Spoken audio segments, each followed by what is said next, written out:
ಮಳೆ ಬಂತಂದರೆ ಸಾಕು, ಈ ರಸ್ತೆಯಲ್ಲಿ ನೀರು ನಿಂತು ದೊಡ್ಡ ಚರಂಡಿಯಾಗುತ್ತದೆ. ವಾಹನ ಸವಾರರಿಗೆ ಕಿರಿಕಿರಿ ಉಂಟಾಗುತ್ತದೆ. ಅದೆಷ್ಟೋ ಜನ ಮಕ್ಕಳನ್ನು ಕರೆದುಕೊಂಡು ಹೋಗುವಂಥ ಬೈಕ್ ಸವಾರರು ಈ ಒಂದು ರಸ್ತೆಯ ಗುಂಡಿಯಲ್ಲೂ ಬಿದ್ದು ಪೆಟ್ಟು ಮಾಡಿಕೊಂಡಿದ್ದಾರೆ. ಎಲ್ಲಪ್ಪ ಅಂತೀರಾ? ನಮ್ಮ ಪಾವಗಡ ಪಟ್ಟಣದ ಹಿಂದೂಪುರ ರಸ್ತೆಯ ಮಾರ್ಗದಲ್ಲಿರುವ MAG ಸರ್ಕಲ್ ಮುಂಭಾಗ ತಗ್ಗು ಪ್ರದೇಶದಲ್ಲಿ ಈ ಒಂದು ಅವಾಂತರ ಸೃಷ್ಟಿಯಾಗುತ್ತಿದೆ.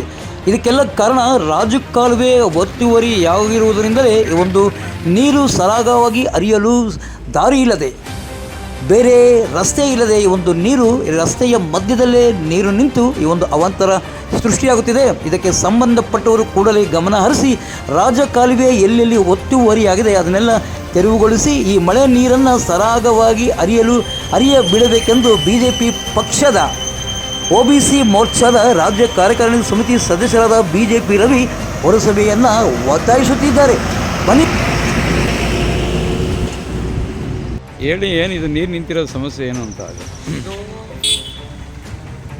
ಪಾವಗಡ ಟು ಹಿಂದೂಪುರ ರಸ್ತೆ ಇದು. ಮುಖ್ಯ ರಸ್ತೆ. ಪಾವಗಡದಿಂದ ಹಿಂದೂಪುರ ಮುಖ್ಯ ರಸ್ತೆ. ಇದು ಏನಾಗಿದೆ ಇಲ್ಲಿಗೆ ಅಂದರೆ, ಈ MAR ಲೇಔಟ್ ಬೆಟ್ಟದಿಂದ ಬರ್ತಕ್ಕಂಥ ನೀರು, ಬೆಟ್ಟದಿಂದ ಏನು ನೀರು ಬರುತ್ತೆ ಪೂರ್ತಿ ಎಲ್ಲ ಒತ್ತುವರಿ ಮಾಡಿಕೊಂಡು ಏನು ರಾಜಕಾಲುವೆಯನ್ನು ಒತ್ತುವರಿ ಮಾಡ್ಕೊಂಡು ಬಂದಿದ್ದಾರೆ. ಇಲ್ಲಿ ಮುಂದಕ್ಕೆ ಹೋಗ್ಬೇಕು ಅಂದರೆ ಇಲ್ಲೊಂದು ಕಾಲುವೆ ಇತ್ತು, ಈ ನೀರು ಹಾದು ಹೋಗೋಕ್ಕೆ, ಅದನ್ನು ಸಹ ಒತ್ತುವರಿ ಮಾಡಿದೆ. ಅದು ಸಹ ಒತ್ತುವರಿಯಾಗಿದೆ. ಯಾರು ಒತ್ತುವರಿ ಮಾಡಿದ್ದಾರೆ ಅದು ಅಧಿಕಾರಿಗಳು ಬರಬೇಕು, ತನಿಖೆ ಮಾಡಬೇಕು. ಒತ್ತುವರಿ ಮಾಡಿರ್ತಕ್ಕಂಥ ಜಾಗವನ್ನು ಬಿಡಿಸ್ಬೇಕು. ಬಿಡಿಸಿ ಇಲ್ಲಿ ಸಾರ್ವಜನಿಕರು ಓಡಾಡ್ತಕ್ಕಂಥ ಜಾಗದಲ್ಲಿ ನಿಂತಿರತಕ್ಕಂಥ ನೀರು ಇದನ್ನ ಸರಾಗವಾಗಿ ಕೆಳಗಡೆ ಏನು ಮಕ್ಕಳು ಹೋಗ್ತಾ ಇತ್ತು ಅದೇ ರೀತಿ ಹೋಗೋ ಥರ ಅವರು ಅನುವು ಮಾಡಿಕೊಡ್ಬೇಕು. ಇದಕ್ಕೆಲ್ಲ ಮೂಲ ಕಾರಣ ಈ ಪುರಸಭೆಯಲ್ಲಿರ್ತಕ್ಕಂಥ ಅಧಿಕಾರಿಗಳು. ಅವರ ಒಂದು ಪ್ರಾಮಾಣಿಕತೆಯಿಂದ ಕೆಲಸ ಮಾಡದೇ ಇರೋದೇ ಇದಕ್ಕೆಲ್ಲ ಕಾರಣ. ಯಾಕೆಂದರೆ ಯಾರೋ ಬಿಲ್ಡಿಂಗ್ ಕಟ್ಟಕ್ಕೆ ಬರ್ತಾರೆ, ಲೈಸೆನ್ಸ್ಗೆ ಬರ್ತಾರೆ, ಅದನ್ನು ಅವರು ತಲೆನೇ ಕೆಡ್ಸ್ಕೊಳ್ಳಲ್ಲ. ಲೈಸೆನ್ಸ್ ಕೊಡ್ತಾರೆ, ಅವ್ರಿಗೇನು ಬೇಕೋ ಲಂಚ ಪಡಿತಾರೆ, ಲೈಸೆನ್ಸ್ ಕೊಡ್ತಾರೆ, ಅವ್ರು ಸುಮ್ಮನಾಗ್ಬಿಡ್ತಾರೆ. ಅಲ್ಲಿ ಬಂದು ಅವರು ನಾವು ಕೊಟ್ಟಿರ್ತಕ್ಕಂಥ ಲೈಸೆನ್ಸ್ ಪ್ರಕಾರ ಮನೆ ಕಟ್ತಾ ಇದ್ದಾರೆ, ರಾಜಕಾಲುವೆಯನ್ನು ಒತ್ತುವರಿ ಮಾಡಿದ್ದಾರೆ, ಚರಂಡಿಗಳನ್ನು ಒತ್ತುವರಿ ಮಾಡಿದ್ದಾರೆ, ರಸ್ತೆಯನ್ನು ಒತ್ತುವರಿ ಮಾಡಿದ್ದಾರೆ. ಏನು ಕೇಳೋದಿಲ್ಲ, ಅವ್ರಿಗೇನು ಬೇಕಿಲ್ಲ. ಅವ್ರಿಗೇನು ಅವ್ರಿಗೆ ಒಂದಿಷ್ಟು ಹಣ ಬೇಕು. ಹಣಕ್ಕೋಸ್ಕರ ಈ ಅಧಿಕಾರಿಗಳು ಮಾಡಿರ್ತಕ್ಕಂಥ ಈ ಅವ್ಯವಸ್ಥೆಗೋಸ್ಕರ ಇವತ್ತು ಸಾರ್ವಜನಿಕರು ಇಂಥ ತೊಂದರೆ ಪಡುವಂಥ ಕೆಲಸ ಆಗಿದೆ. ಪ್ರತಿ ಸಲ ಮಳೆ ಬಂದುವಾಗ ಸಹ ಇಲ್ಲಿ 4-5 ಜನ ಮಕ್ಕಳು ಇಲ್ಲಿ ಬೀಳ್ತಾ ಇದ್ದಾರೆ, ಸುಮಾರು ಜನ ಬೀಳ್ತಾ ಇದ್ದಾರೆ. ಒಟ್ಟಿಗೆ ಓಡಾಡಕ್ಕೆ ಸಂಚಾರಕ್ಕೆಲ್ಲ ತೊಂದರೆ ಆಗ್ತಾ ಇದೆ, ತುಂಬಾ ತೊಂದರೆ ಆಗಿದೆ. ನೀರು ಎಲ್ಲೂ ಹೋಗೋಕ್ಕೂ ಅವಕಾಶ ಆಗ್ತಾ ಇಲ್ಲ, ಯಾರನ್ನೂ ಕೇಳಕ್ ಆಗ್ತಾ ಇಲ್ಲ.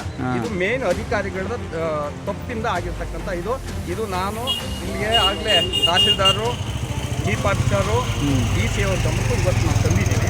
ಮುಂದಿನ ದಿನಗಳಲ್ಲಿ ಏನು ಈ ಬೆಲ್ಟದಿಂದ ಬರ್ತಕ್ಕಂಥ ರಾಜಕಾಲುವೆ ಒತ್ತುವರಿ ಆಗಿದೆ, ಇಲ್ಲೂ ಆಗಿರ್ಬೋದು, ಅಲ್ಲಿ BDA ಲೇಔಟ್ ಪಕ್ಕದಲ್ಲೂ ಒಂದು ಕಾಲುವೆ ಒತ್ತುವರಿ ಆಗಿದೆ. ಆ 2 ಕಾಲುವೆ ವಿರುದ್ಧ ನಾನು DC ಅವ್ರ ಗಮನಕ್ಕೂ ತರ್ತೀನಿ. ಮುಂದಿನ ದಿನಗಳಲ್ಲಿ ಅದು ಕೋರ್ಟ್ ಮುಖಾಂತರ ನ್ಯಾಯಾಲಯದಲ್ಲಿ ಅದನ್ನು ದಾವೆಯನ್ನು ಹೂಡಿ ಅದು ಹೋರಾಟ ಮಾಡೋ ವಿಷಯನೂ ಇದೆ. ಇದ್ರ ಬಗ್ಗೆ ಅದಕ್ಕೆ ಈ ಅಧಿಕಾರಿಗಳು ಕೂಡಲೇ ಇದು ಸ್ಪಂದಿಸಬೇಕು. ಇಲ್ಲಾಗಿರ್ತಕ್ಕಂಥ ಅನ್ಯಾಯವನ್ನು ಸರಿಪಡಿಸಿ ಈ ಸಾರ್ವಜನಿಕರ ರಸ್ತೆಯನ್ನು ಬಂದ್ ಮಾಡಬೇಕು. ಇದೇನು ಸಾಮಾನ್ಯ ರಸ್ತೆ ಅಲ್ಲ, ಸಣ್ಣ ಪುಟ್ಟ ರಸ್ತೆ ಅಲ್ಲ ಇದು. ಅಲ್ಲ, ಈ ರಸ್ತೆ ಪಕ್ಕದಲ್ಲಿ ಚರಂಡಿ ಮಾಡಿಲ್ವಾ ಅಂತ? ರಸ್ತೆ ಮಾಡುವಂಥ ಸಂದರ್ಭದಲ್ಲಿ ಚರಂಡಿ ಮಾಡಿಲ್ವಾ? ಕೆಳಗಡೆ ರಾಜಕಾಲುವೆ ಯಾವಾಗ ಕೆಳಗಡೆ ಒತ್ತುವರಿ ಆಯಿತು, ನೀರು ಇಲ್ಲಿ ನಿಲ್ತಾ ಇದೆ. ಈ ರಾಜಕಾಲುವೆ ಮುಖಾಂತರ ನೀರು ಹೋಗ್ಬೇಕಾಗಿರೋದು ಅದು ಪೂರ್ತಿ ಒತ್ತುವರಿ ಆಗಿದೆ. ಇದಕ್ಕೆಲ್ಲ ಮೂಲ ಕಾರಣ ಪುರಸಭೆಯ ಅಧಿಕಾರಿಗಳು. ಇದಾದ್ಮೇಲೆ ಇಲ್ಲಿ ಏನ್ ಪುರಸಭೆಯಲ್ಲಿ ಅಧಿಕಾರ ಮಾಡ್ತಾ ಇದ್ದಾರಲ್ಲಪ್ಪ, ರಾಜಕೀಯ ಪಕ್ಷ, ಯಾವ ರಾಜಕೀಯ ಪಕ್ಷ, ಕಾಂಗ್ರೆಸ್ ಪಕ್ಷ ಇವತ್ತು ಅಧಿಕಾರದಲ್ಲಿದೆ. ಅವ್ರು ಇದನ್ನೆಲ್ಲ ಏನು ಯೋಚನೆ ನೋಡ್ತಾ ಇಲ್ಲ. ಯಾಕೆಂದ್ರೆ ಅವರು ನೀರಾಗ ಓಡಾಡ್ತಾ ಇದ್ರೆ ಅವರು ಇದನ್ನು ನಾವು ಉಚಿತ ಬಾಧ್ಯ ಕೊಟ್ಟಿದ್ವಿ ಅಂತ ಅಂತವ್ರೆ. ಮತ್ತೆ ಇಲ್ಲಿ ಒತ್ತುವರಿ ಮಾಡಿ ಬಿಲ್ಡಿಂಗ್ ಕಟ್ತಾ ಇದ್ರೆ ಅದು ಸೌಭಾಗ್ಯ ಅಂತ ಹೇಳ್ತಾರೆ. ಯಾಕೆಂದ್ರೆ ಅವ್ರಿಗೆ ಇದನ್ನ ನಾವು ಅವ್ರನ್ನ ಕೇಳಿದ್ರೆ ಎಲ್ಲಿ ನಮಗೆ ಮತ ಬ್ಯಾಂಕ್ ಕಡಿಮೆ ಆಗುತ್ತೋ ಅನ್ನೋ ಒಂದು ದೃಷ್ಟಿಯಿಂದ ಅವ್ರು ಇದನ್ನ ಯಾವ್ದು ತಲೆ ಕೆಡ್ಸ್ಕೊಳ್ಳೋದಿಲ್ಲ. ಅವ್ರ ಅಧಿಕಾರಕ್ಕೆ ಬಂದ ಮೇಲೆ ಇವ್ಯಾವುದು ತಲೆ ಕೆಡ್ಸ್ಕೊಳಂಗಿಲ್ಲ. ಯಾರು ಬೇಕಾದರೂ ಚರಂಡಿ ಮೇಲೆ ಮನೆ ಕಟ್ಕೊಬೋದು, ಯಾವ್ದು ಬೇಕಾದರೂ ರಸ್ತೆ ಮೇಲೆ ಮನೆ ಕಟ್ಕೊಬೋದು. ಅವ್ರ ತಲೆನೇ ಕೆಡ್ಸ್ಕೊಳ್ತಾ ಇಲ್ಲ. ಅದಕ್ಕೆ ತಕ್ಕನಾಗಿ ಅಧಿಕಾರಿಗಳು ಕುಣಿತಾರೆ. ಈಗ ಒಟ್ಟಿನಲ್ಲಿ ಇದೆಲ್ಲ ಈ ಅವಾಂತರ, ಈಗ ಮಳೆ ಬಂದರೆ ಈ ರಸ್ತೆಯಲ್ಲಿ ನೀರು ನಿಲ್ತಕ್ಕಂಥ ಒಂದು ಅವಾಂತರ ನಿಮ್ಮ ಪ್ರಕಾರ ಒತ್ತುವರಿ ಆಗಿದ್ದರಿಂದ ಈ ನೀರು ನಿಲ್ತಾ ಇದೆ ಅಂತ ನೀವು ಹೇಳ್ತಾ ಇದ್ದಾರೆ.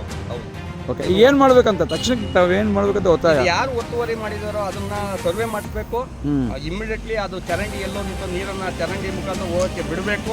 ಈ ರಸ್ತೆ ಮುಕ್ತಗೊಳಿಸ್ಬೇಕು. ಇದು ಸಾರ್ವಜನಿಕರ ರಸ್ತೆ, ಓಡಾಟ ರಸ್ತೆ. ದಿನ ಬೆಳಗ್ಗೆ ಇದ್ರೆ ಇಲ್ಲಿ ಸುಮಾರು ವಾಹನಗಳು ಸಂಚಾರ ಮಾಡುವಂಥ ರಸ್ತೆ. ಇದನ್ನ ಒತ್ತುವರಿ ನಿಲ್ಲಿಸ್ತಾ ಇದ್ರೆ ಮುಂದಿನ ದಿನಗಳಲ್ಲಿ ನಮ್ಮ ಭಾರತೀಯ ಜನತಾ ಪಕ್ಷದ ವತಿಯಿಂದ ದೊಡ್ಡ ಹೋರಾಟವನ್ನೇ ಮಾಡೋ ಮುನ್ಸೂಚನೆ ಇದೆ. Okay sir, thank you. ಅಲ್ಲ, ನೀರು ಇಲ್ಲಿವರೆಗೂ ಇತ್ತು.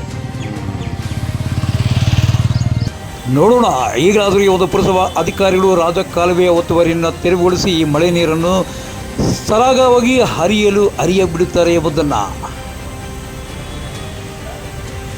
ಅನಿಲ್ ಮಹಾದೇವ್ ಜೊತೆ ಸತ್ಯ ಲೋಕೇಶ್, ಪಾವಗಡ, ಪವರ್ ನ್ಯೂಸ್.